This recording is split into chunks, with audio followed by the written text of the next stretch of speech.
Like I am who I am. I am who I was at 10. I'm still me, you know, but it has shaped my Well, you have different perspective now. yes, it's shaped my perspectives on things. And so I'm still me, but I have all these different experiences that have added to the meanness, you know? Yeah. And I'm so thankful for these experiences.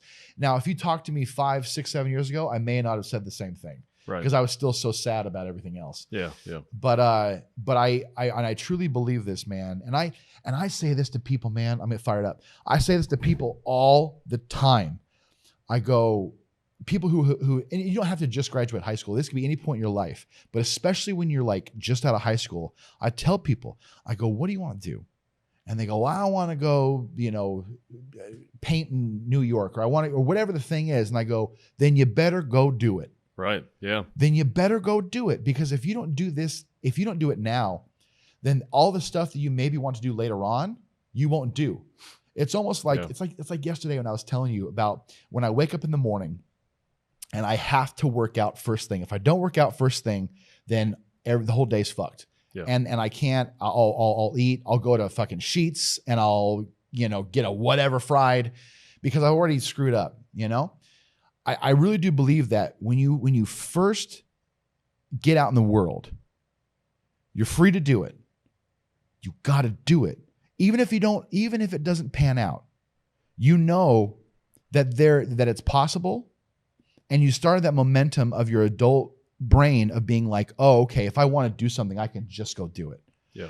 There's a lot of people that I've known throughout the years that didn't do things, and it's okay if you don't, but I think about when they tell me, man, I really want to do this now. I want to do that. But they don't think it's possible.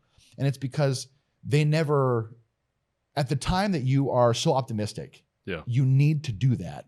Yeah. Because it sets the tone for the rest of your life. Yeah. And it's a lot easier to do things when you're young. Yes. Yes. You have like your 20s are like a really special time because your mind is so plastic. Your body feels so good. Yep. And you remember your 20s for the rest of your life. Yeah. Like I remember my entire life. I have a very great memory for that. But there is something about ages 12 to 25. Those years, man, I can tell you every single little thing almost day to day that happened from age 12 to 25. They're still exciting. Yeah. Yeah. Yeah. I'm 26 now. And I can't remember it's over. something that happened last week. It's like, oh shit, what happened? Your mind is matured. But I can remember a specific day I had in 7th grade. Right, dude. Yeah, it is. It's so crazy. So I do believe, man, that, and again, you can do things later in life, but I do think it's a lot harder for you to get the oomph to go do those things if you didn't. Like you're 26, and you and I never really talked about what you did before this, but you've obviously moved here. Yeah. And you're wanting to pursue comedy. You're doing these things. And that's so important, man. Because if you try to do this 15 years from now, it's so much easier to tell yourself to like talk yourself out of it. Yeah. You know? But because you've already went and did it and went out there and did something, now I think for the rest of your life, if you want to do something, you're more likely to go do it rather than to not. Yeah, this was like the first time, like moving here and moving to a place where I know absolutely no one and getting a job that I really, really like is like the first time in my life where I was like, oh, you can just do it. Yeah. Yeah, man. And like before it was like, oh, I don't know, you got to know someone or blah, blah, blah, like talk yourself out of it. Yep. And then it's like, I don't know. I owe a lot of it to my wife because she was like, we're moving to Greensboro. And I was like, okay. That's so cool, dude. That's so cool. And then after that, I was like, oh, this is what you're supposed to do with your life, or me specifically. Go get it. Like yeah. You know, and go get it doesn't always have to be moving away. For us, it did. But it's like you know, I got friends who want to go to school for certain things, and I go, then do it. Yeah. I mean, yeah, there's financial issues, but like, if there's something you want to do, just do it. Just do it. And now I say this now because I'm okay with not being, with not pursuing wrestling after, you know, but like, I know this now, like if I didn't do wrestling, there is no fucking way I would have ever done stand-up comedy. Yeah. No way I would have ever done it, because I would have had the same mentality. You grew up in a small town. I grew up in it was a small town. Yeah. But like, you don't think that's possible. Like when you're like, I got to know somebody, right? To do this thing. And it's like, no. When my buddy Cody told me in biology class in sophomore year of high school, when he said, you could just go to this school and pay them money. And I was like, so wait, I can just move to California, find a place to live. You can just do that. And then I can just go to this place and be like, hi, my name's Jeremy. And I want to be a wrestler.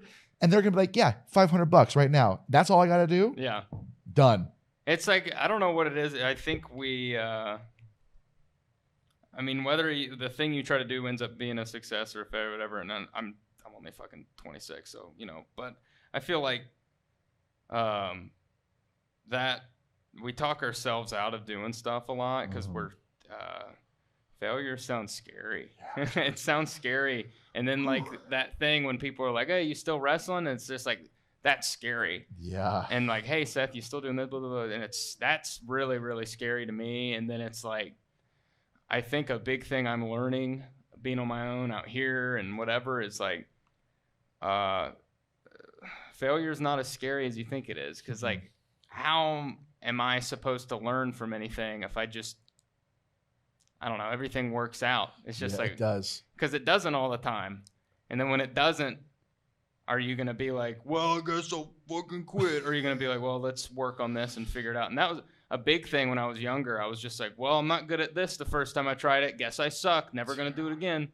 And then it wasn't until I got older. It was like, oh, this is what practice is. Practice is failing. Yeah, people get better at stuff by losing.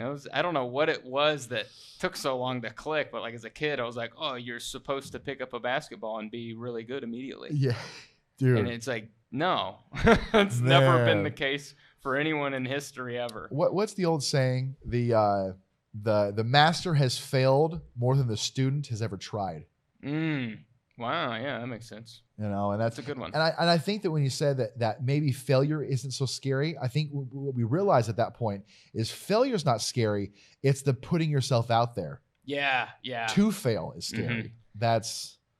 What's that movie? There's some movie quote. I don't even think I've seen the movie. I think it was something Miss Sunshine or whatever. It's like losers are the ones who don't try or whatever. I've never seen the movie, so I don't want to like say, oh, this is a great, but I was just like, oh, that, I never really thought of that. I have to say, failure is scary, by the way.